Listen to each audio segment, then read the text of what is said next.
Kali ini Ibu ingin menjelaskan mengenai pencemaran udara dan tanah, termasuk ke dalam materi pencemaran lingkungan, materi kelas 7 SMP. Bisa dilihat di sini terdapat dua gambar animasi ya. Animasi yang menunjukkan bahwa bumi rusak atau bumi sedang merasakan sedih karena saking banyaknya sampah yang menumpuk dan saking banyaknya kendaraan, kemudian bangunan-bangunan, pabrik yang menyebabkan bumi menjadi panas dan udara menjadi tercemar. Bisa kita lihat ya selanjutnya. KD-nya yaitu menganalisis terjadinya pencemaran lingkungan dan dampaknya bagi ekosistem.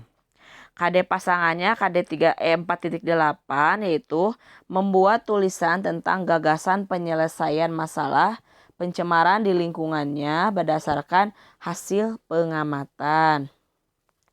Adapun tujuan yang ingin dicapai yaitu menganalisis faktor penyebab pencemaran udara dan menganalisis faktor penyebab pencemaran tanah.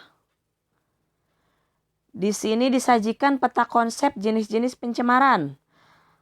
Ada pencemaran air, pencemaran udara, dan pencemaran tanah. Pencemaran air terbagi menjadi penjelasannya itu terbagi menjadi pengertian, jenis, faktor penyebab, dampak, dan penanggulangan. Begitupun pencemaran udara dan pencemaran tanah. Yang akan dijelaskan kemudian meliputi pengertiannya, jenisnya, faktor penyebab, dampaknya, dan penanggulangannya. Sekarang kita bahas mengenai pencemaran udara. Di sini terdapat gambar pabrik sedang mengeluarkan asap buangan pabrik. Ketika asap itu sudah keluar dari pabrik akan betul-betul mencemari udara sekitarnya.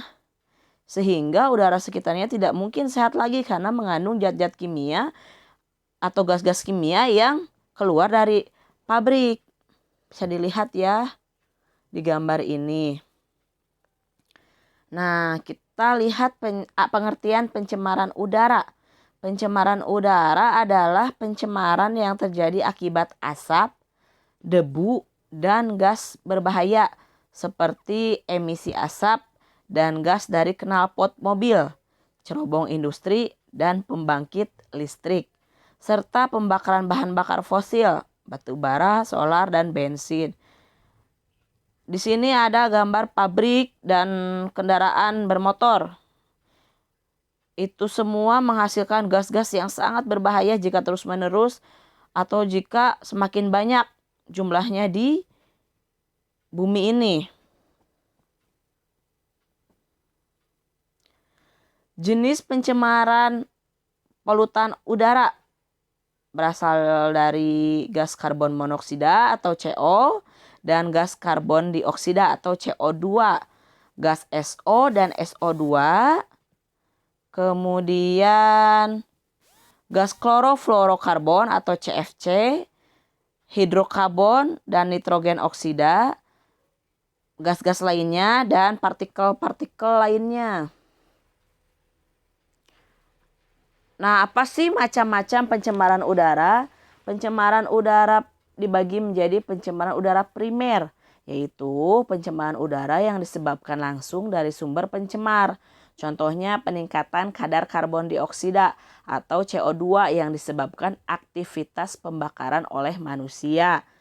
Pencemaran udara sekunder atau pencemaran udara yang disebabkan oleh reaksi antara substansi-substansi pencemar udara primer yang terjadi di atmosfer.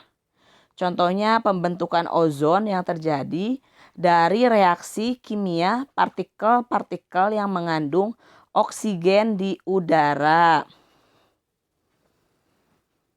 Faktor penyebab pencemaran udara yaitu diantaranya aktivitas alam.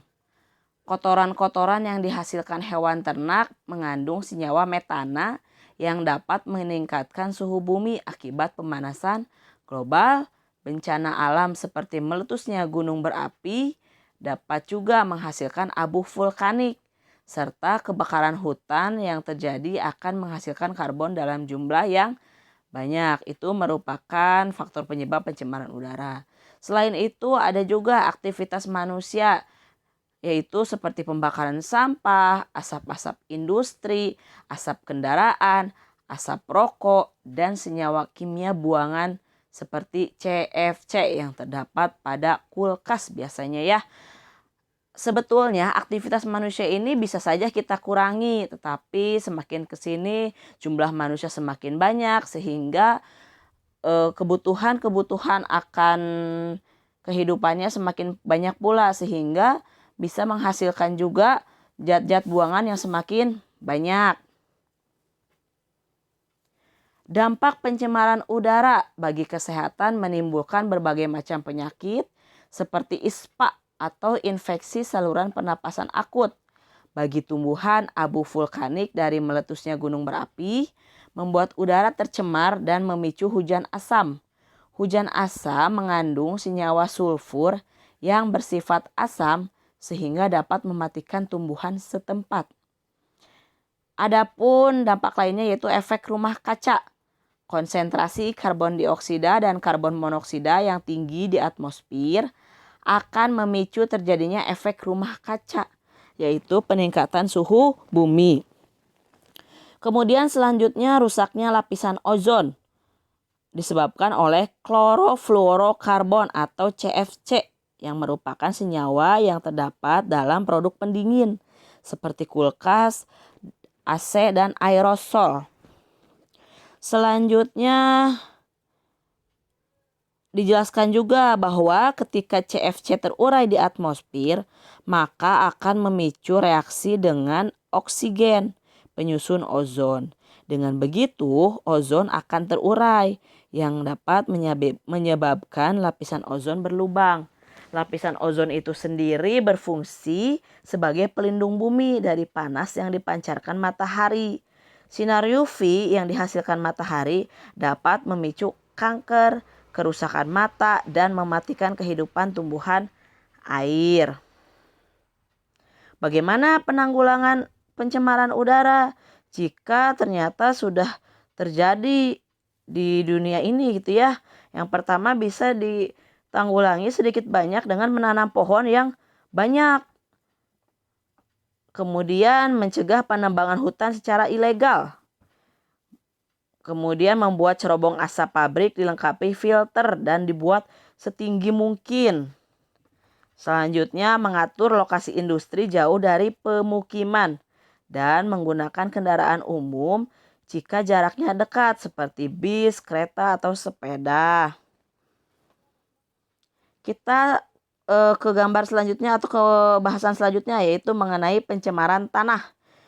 Bisa dilihat di gambar ini ya, ini jelas tanahnya sudah tercemar karena penuh dengan sampah yang menggunung. Sampah plastik, botol, kaleng, kaca yang sulit terurai sehingga menyebabkan tanah menjadi tercemar atau rusak. Apa saja faktor penyebab pencemaran tanah? Yang pertama, limbah domestik atau limbah rumah tangga. Berasal dari daerah seperti pemukiman penduduk, pedagang, tempat usaha, hotel, dan lain-lain. Kemudian juga berasal dari kelembagaan atau pemerintahan dan swasta. Dan juga limbah domestik atau limbah rumah tangga ini bisa didapat atau dihasilkan dari tempat wisata. Bisa lihat ya penggunungan atau penumpukan sampah yang sangat banyak di tanah. Nah, limbah domestik itu sendiri dibedakan menjadi dua, yaitu limbah padat dan limbah cair. Limbah padat yaitu senyawa anorganik yang tidak dapat dimusnahkan atau diuraikan oleh mikroorganisme. Contohnya plastik, serat, keramik, kaleng bekas. Maka dari itu kurangilah konsumsi limbah padat karena sulit terurai, sulit dimusnahkan oleh mikroorganisme. Kemudian limbah cair yaitu berupa tinja atau feses, deterjen, oli, dan cat. Sedangkan ada juga limbah industri, berasal dari sisa produksi industri. Terbagi juga menjadi limbah padat, yaitu sisa pengolahan pabrik gula, pulp, kertas, rayon, plywood, dan sisa pengawetan buah, ikan, daging, dan lain-lain. Kemudian ada juga limbah cair, yaitu sisa pengolahan industri pelapisan logam dan industri kimia. Ada juga limbah pertanian, sisa pupuk sintetik, misalnya urea dan pestisida untuk memberantas hama tanaman. Penggunaan pupuk yang terus-menerus dalam pertanian akan merusak struktur tanah. Akibatnya kesuburan tanah menjadi berkurang dan tidak dapat ditanami jenis tanaman tertentu karena unsur haranya semakin berkurang. Selain itu, penggunaan pestisida bukan saja mematikan hama tanaman, tetapi juga mikroorganisme yang berguna di dalam tanah. Biasanya para petani kurang pengetahuan tentang hal ini. Oleh karena itu, menggunakan pupuk sintetik secara berlebihan. Maka dari itu diperlukan penyuluhan kepada para petani agar tidak terjadi hal seperti pada gambar tersebut ya, yang menyebabkan rusaknya tanah. Apa sih dampak pencemaran tanah? Yaitu menimbulkan berbagai macam penyakit berbahaya pada manusia berdasarkan zat atau logam penyebab pencemarannya.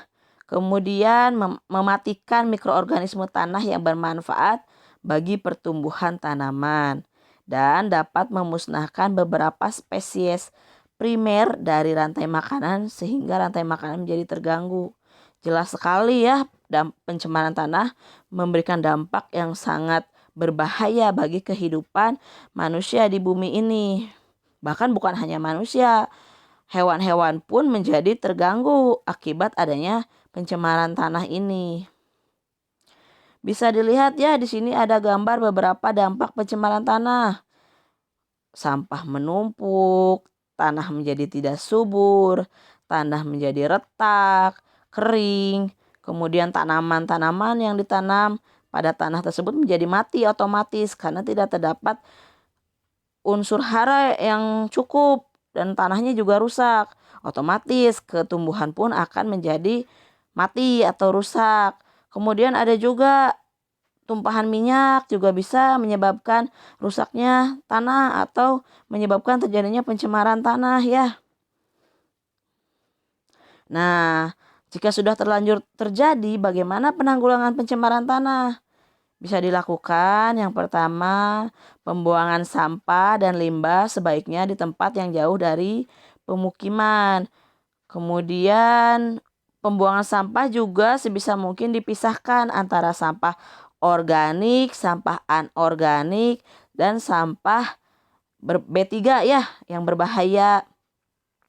Kemudian penggunaan pupuk buatan sebaiknya dikurangi, lebih baik menggunakan pupuk alami atau kompos berasal dari kotoran hewan, dari limbah bekas rumah tangga, makanan-makanan sisa gitu ya, bisa dijadikan pupuk. Itu lebih ramah terhadap lingkungan. Kemudian penggunaan teknologi daur ulang sampah seperti logam, gelas, kaca, dan plastik. Jadi mulai dilakukan kegiatan daur ulang sampah-sampah yang sulit terurai. Misalnya sampah plastik, sampah kaleng itu dijadikan suatu daur ulang sampah sehingga menghasilkan suatu karya yang bisa digunakan kembali. Seperti itu. Kemudian limbah anorganik sebaiknya diubah menjadi produk yang bermanfaat. Ya ini sama ya, tadi dilakukan daur ulang. Kemudian dilakukan juga kegiatan remediasi, yaitu kegiatan untuk membersihkan permukaan tanah yang tercemar. Ada 2 remediasi tanah, diantaranya in situ atau on-site. Artinya pembersihan di lokasi atau venting, injeksi, dan bioremediasi. Bioremediasi itu sendiri yaitu proses pembersihan pencemaran tanah dengan menggunakan mikroorganisme, jamur atau bakteri. Tujuannya untuk memecah atau mendegradasi zat pencemar menjadi bahan yang kurang beracun atau tidak beracun, karbon dioksida dan air. Kemudian ada juga ex situ atau off-site, yaitu penggalian tanah yang tercemar dan kemudian dibawa ke daerah yang aman. Caranya tanah tersebut disimpan di bak atau tangki yang kedap, kemudian zat pembersih dipompakan ke bak atau tangki tersebut. Selanjutnya, zat penyemar dipompakan keluar dari bak yang kemudian diolah dengan instalasi pengolahan air limbah. Sekian penjelasan dari Ibu mengenai pencemaran, khususnya pencemaran udara dan tanah. Semoga bermanfaat. Terima kasih banyak. Assalamualaikum warahmatullahi wabarakatuh.